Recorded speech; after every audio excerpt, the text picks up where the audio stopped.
What is up, guys? The PC Farmer here today, bringing you the top 5 essential mods for Farming Simulator 17.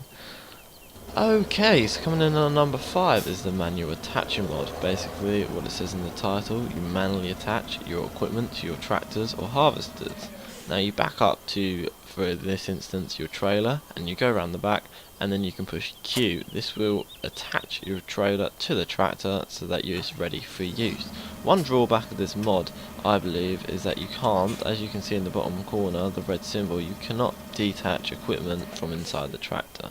It makes it more realistic, making you have to go around the back, but if you're in a rush and want to save some time, it's a bit of a pain having to get out of the tractor and manually doing it.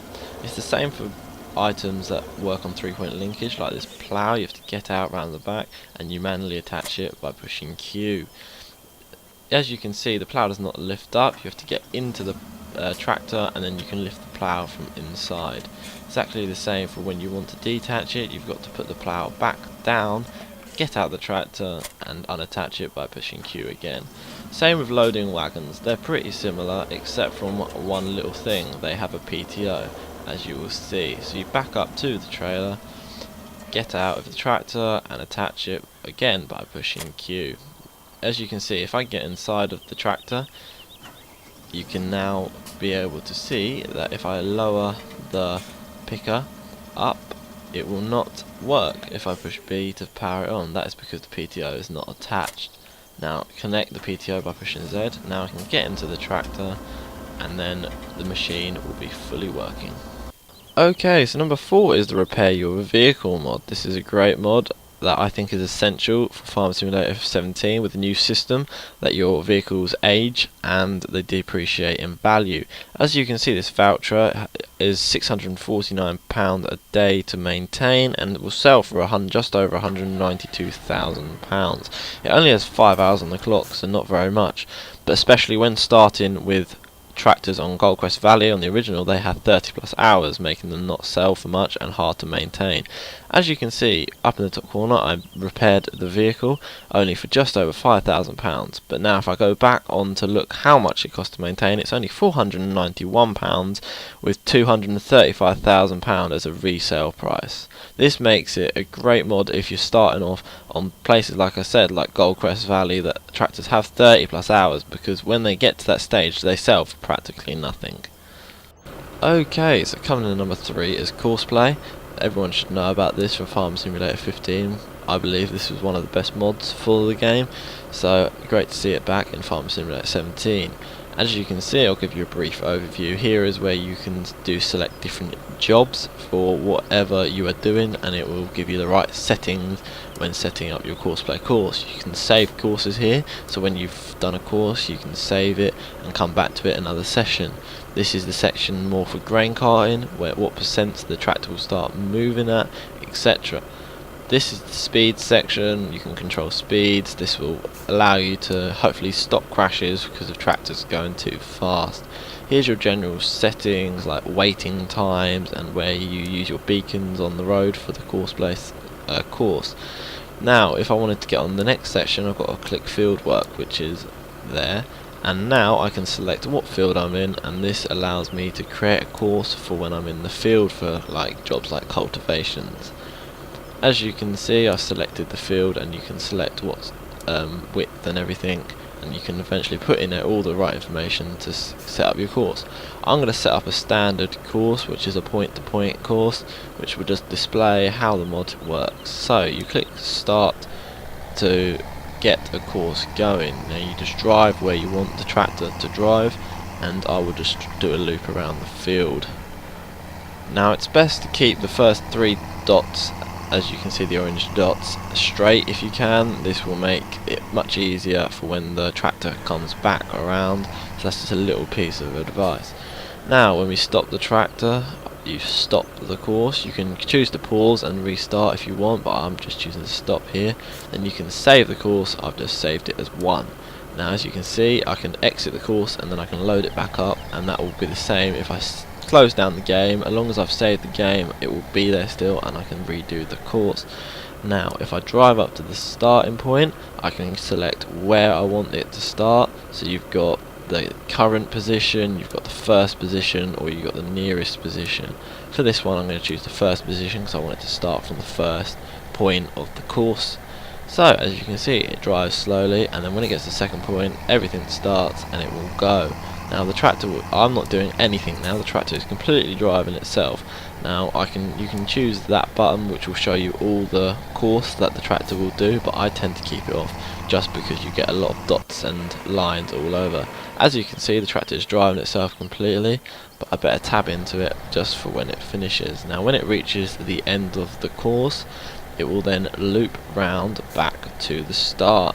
Now it's up to you, but you can keep it going and it will keep on going. But this is a great mod, especially on big maps. On small maps it's not quite so useful because it does have a tendency to get stuck, because you do want a fair bit of room, but a very, very essential mod.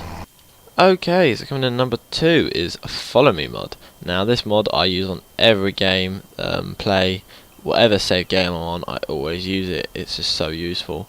As you can see, the shop is down at the bottom left and I'm in the middle of the map. If you've got 2 new pieces of equipment, pretend, that you really need to go get, you would usually have to make 2 journeys, but with Follow Me you don't need to. As long as you've got 2 tractors, you can hop in the back tractor, get behind the first tractor, get into a nice position so it can register it, and then you hold down right control. This now gives you the option to push F and it will start the following.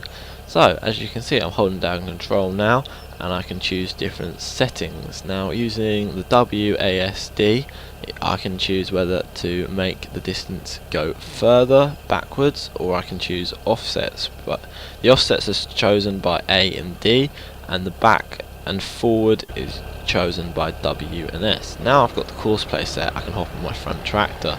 Now as you can see, any second the tractor will start moving. Now he is following the exact course that I'm going, hence the name Follow Me.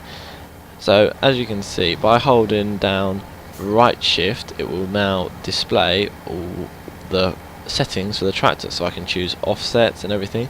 So everything's done with the 2 right buttons. So if you're in the tractor that's following, you use right control, and if you're in the tractor that is in front, to control the tractor behind, you use right shift. Now you can choose the settings to whatever you want, but this mod is a great mod and I definitely recommend getting it because it will help you out loads if you don't already have it. Okay, so the mod that's taken the top spot today is GPS mod. Now this mod I use loads in Farming Simulator 15, and luckily it came out really fast on Farming Simulator 17. I think it was within a few weeks, but even though that few weeks did go quite slowly, because when I was playing Farming Simulator 17, this is the mod that I missed the most.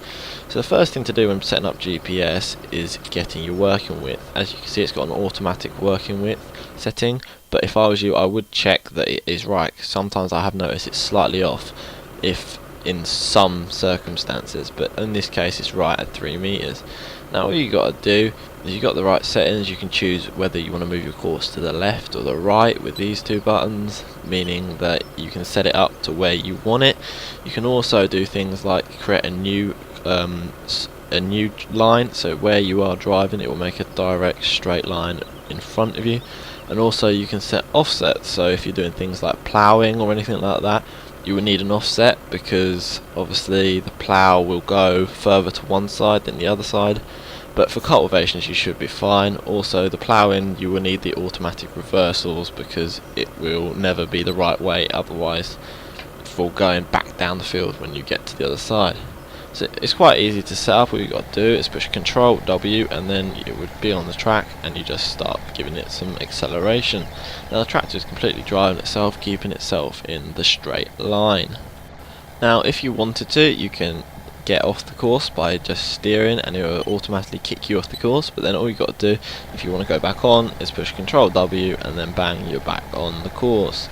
Now one good thing about this mod is when you get to the end of the row you do not need to do a big old turn to make sure you go back down the row that next to where you came. Now without GPS you would need to do that because otherwise you would end up missing bits, but with GPS, because it knows exactly how wide your piece of equipment is, it works out where you need to be each time. So as you can see, I've got exactly 2 works to the right hand side. Now with these small equipment it's not quite so effective, but it's still useful. The main reason that I like it is especially for doing things like spraying. As you can see, if I lease this sprayer, it's a 36-meter sprayer. Now, spray and all in the game cost a fair bit of money, so you're wanting to use the minimum amount but get over the most land as possible with how much you've got, so you wanted to do the minimum amount of overlap. So now this is where GPS really helps you. You can set up the GPS course to 36 meters, which is the sprayer width. Now this means that you will get no overlap whatsoever, so you'll be wasting pretty much zero spray. This will make your efficiency on your farm much more effective and make you a more realistic game experience. Okay, so they're the top 5 mods that I think are essential to your Farming Simulator 17 experience. Now there are some that missed out, e.g. the vehicle group switcher, which I think is great for when you have a lot of equipment. It's easy to tab through then and you've got them in groups. Also the ground response mod is absolutely great. Another one is Seasons mod. Even though it's not out yet, I've heard great things about it and I think it's going to be a real game changer. It would definitely be in the top 5, maybe even the top spot, but obviously it's not out yet, so I didn't want to put it in. But keep your eyes peeled for that mod, because no doubt when it comes out it's gonna be very, very good. Okay, all these mods should be downloadable from the Modhub on Farming Simulator, but I will link them in the description too, so they're all there downloadable from the websites. Now I hope you enjoyed the video. If you've got any issues, please comment and I'll try to reply as soon as possible. If you like the video, please like and subscribe. But until next time guys, see you soon.